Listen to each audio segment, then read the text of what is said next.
Volfas Engelman Imperial Portis.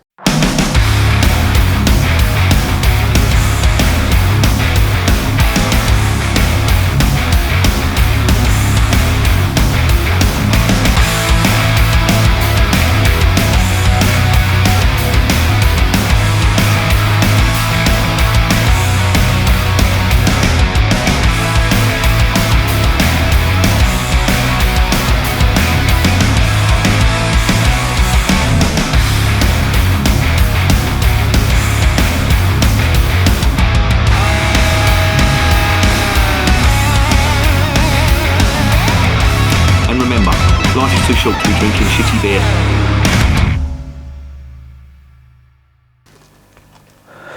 Welcome to another edition of Bands, Bikes and Booze Reviews.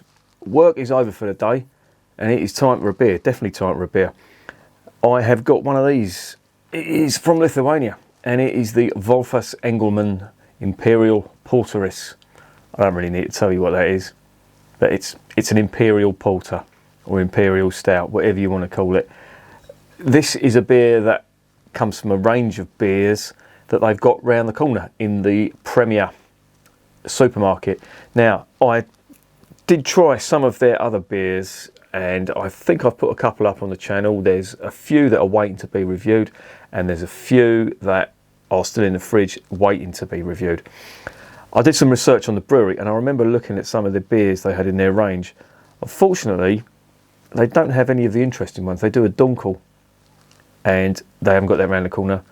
But I did notice the Imperial Porter and I thought, that'd be nice to try because, you know, Baltic Stout, Baltic Porter, that is a style of beer. I remember thinking, I wonder what that's like, and I was having a mooch about in there today and I found it. So I thought, right, I'm going to have some of that and I'm going to review it. So here we are. Now, this Volfas Engelman Brewery, I have tried some of their beers, as I say, and to be honest, they ain't that great. I've tried a couple of the lagers. I tried the Pilsner and they did a lager. I think it was just called a lager beer or something like that. It wasn't great. It was typical macro brewed European nonsense, if you know what I mean. And it left me feeling a bit deflated, if you know what I mean. So I'm trying this with a little bit of trepidation, but it looks slightly more interesting than the others. Now, they've also got a Hefeweizen, which I've got in the fridge. I might review that next, but I want to try this Imperial Stout or Porter. They're calling it an Imperial Porter, Imperial Porteris, and I don't know. They should have called it an Imperial Stout because Stout and Porter. I defy anyone to give me a meaningful definition of what separates the two of them, but I do get why it was called Stout way back. I have actually done a video history of it. But in this modern age, just like IPAs, these style names, they don't really mean much. They're so interchangeable. So there you go. A little bit about the brewery. They're based in a place called Kaunas, which is in Lithuania. They've been going since, I think it's 1853. And they've been going constantly since then. They were obviously under communist rule or Soviet rule in the mid-40s up until 1992 when the Iron Curtain came down. And after that, they were owned by a series of shareholders, one of them being Pilsner Urquell. Now, Pilsner Urquell are now owned by Asahi, but I think Pilsner Urquell sold their stake in this brewery before they were taken over by Asahi.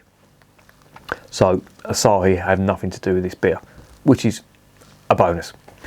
Anyway, more on that later. Let's get on to the beer.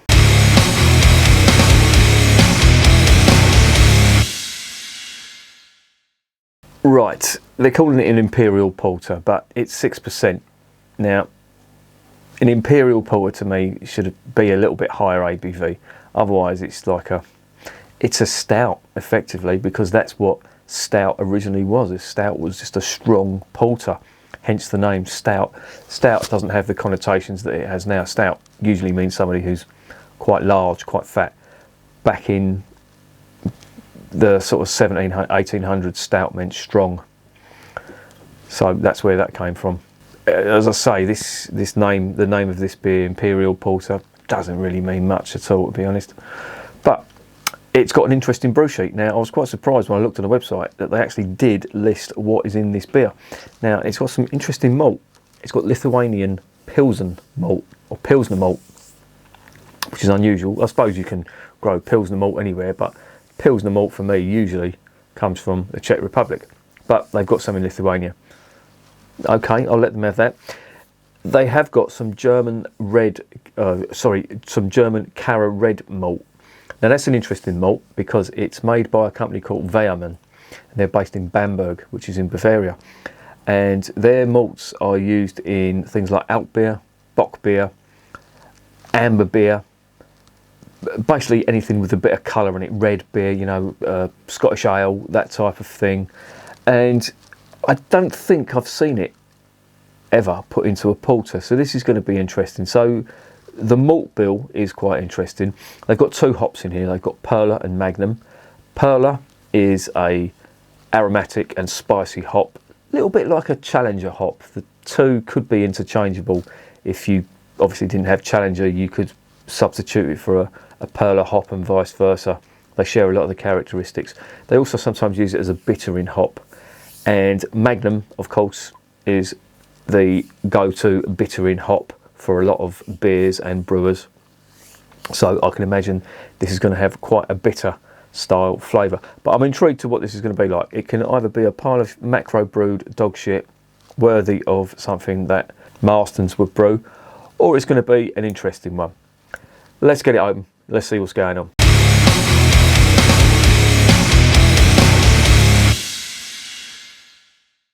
Right, now they have got an interesting selection of beers round the corner. They've got, you bar steward. That's not happened for a while, and I've just managed to catch that, but that did foam right up. I managed to avoid disaster.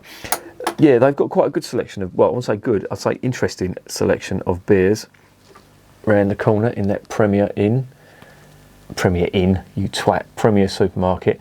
If there is a Premier near you, have a look and see what they've got in there, because you may find something interesting. Wow, now they're calling that an Imperial Porter, but to me that looks like a very dark ruby ale, or even a red ale. Now the inclusion of Cara red malts, can you see that? That does not look like a porter. Certainly not an Imperial Porter. What are we getting on the nose? Macro brewed beer. That's what it smells like, and this is what all their beers have smelt like so far.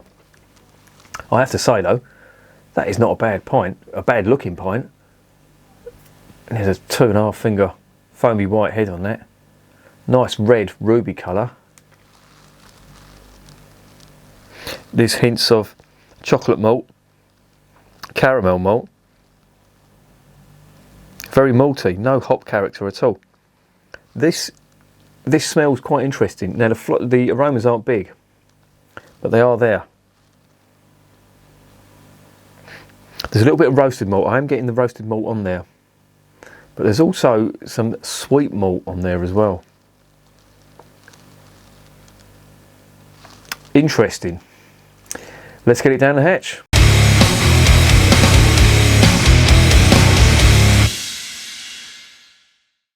Bottoms up.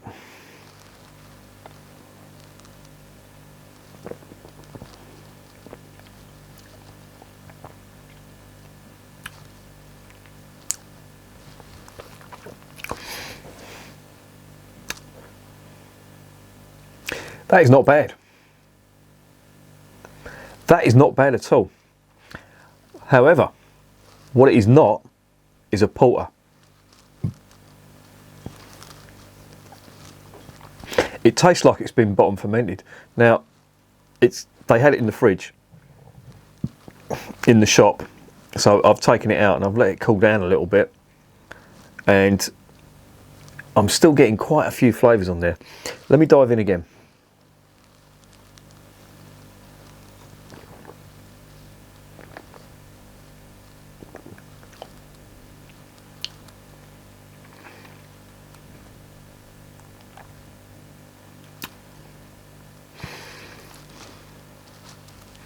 Okay, there's ethanol on there. Now, being 6%, I would have sort of expected that. There's also a lot of malt character on this as well. And the malt character that I'm getting is of a caramel, chocolate and toffee style malt. The finish reminds me of a German dunkel. However, on the palate, it just hasn't got that sweetness of a dunkel. So the finish is actually a little bit sweeter than it is on the palate. If you get it on the palate, it's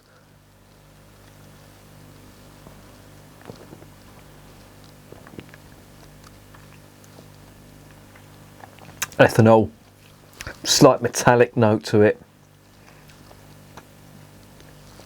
a little bit bitter roasted malt on there, but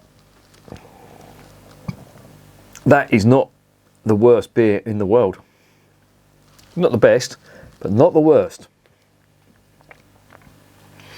The description or the labelling or the classification of it is way off. If they'd have called this a red ale, then that would have been more accurate. I'm assuming Porteris means porter in Lithuanian, but I can forgive the classification. The head retention on this is really good. That's impressive.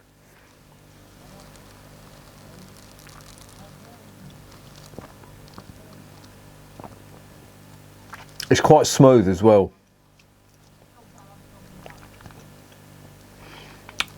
You're left with a finish of a malty finish. As I say, it's sort of a little touch of biscuit, caramel, toffee malt, and then the finish is, it puts you in mind of a roasted malt. It is interesting, I will say that, and it's interesting because it isn't a porter, and to me that's coming across as a mix between a red ale and a dunkel.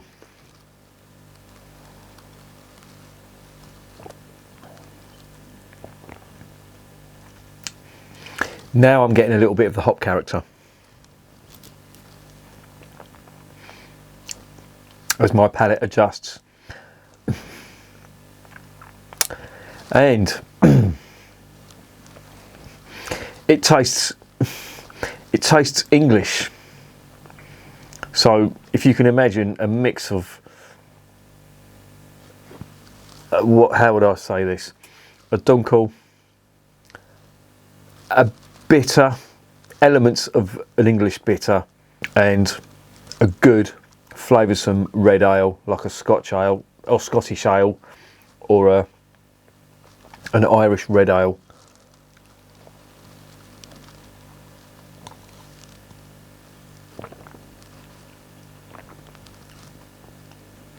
I have to say it's very drinkable too.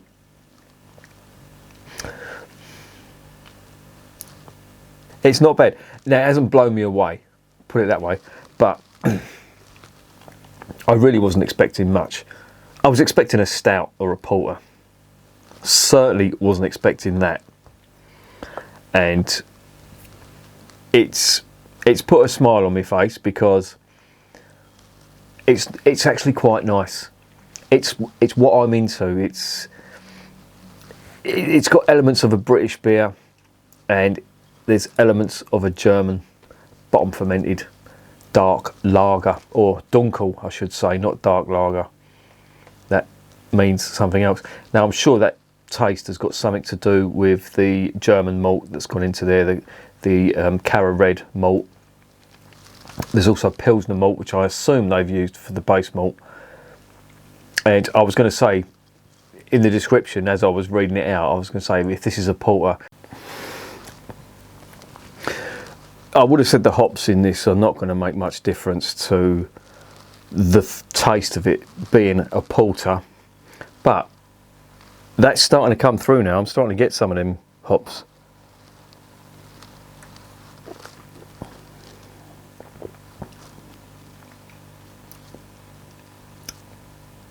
And it's really nice. I'm getting chocolate malt on there now as well. And there's a sweetness, and it's, I don't know, it's getting better as it goes down. And that is something that really did surprise me, because this is quite mass produced in Lithuania. Put it this way, if I can get it in a premier supermarket round the corner from me, a Lithuanian beer, you can bet your bottom dollar that this is macro brewed, and it's got quite far-reaching distribution. But I have to say, I can only go on what I've been given. This is really nice.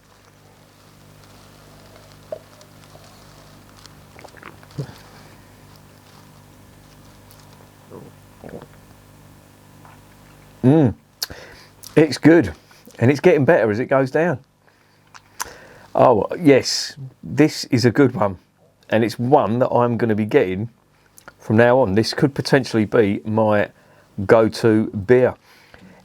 If you're a fan of German Dunkels, and if you're a fan of English bitter, this is the perfect happy medium, if you like, between the two. It's got enough roasted malt in it, bitterness, hot bitterness, to give it some, what I would perceive as slightly English character.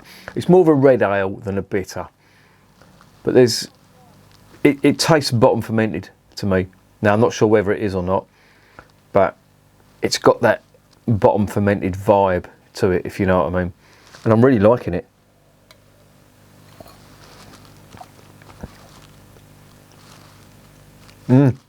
Yeah, not bad at all.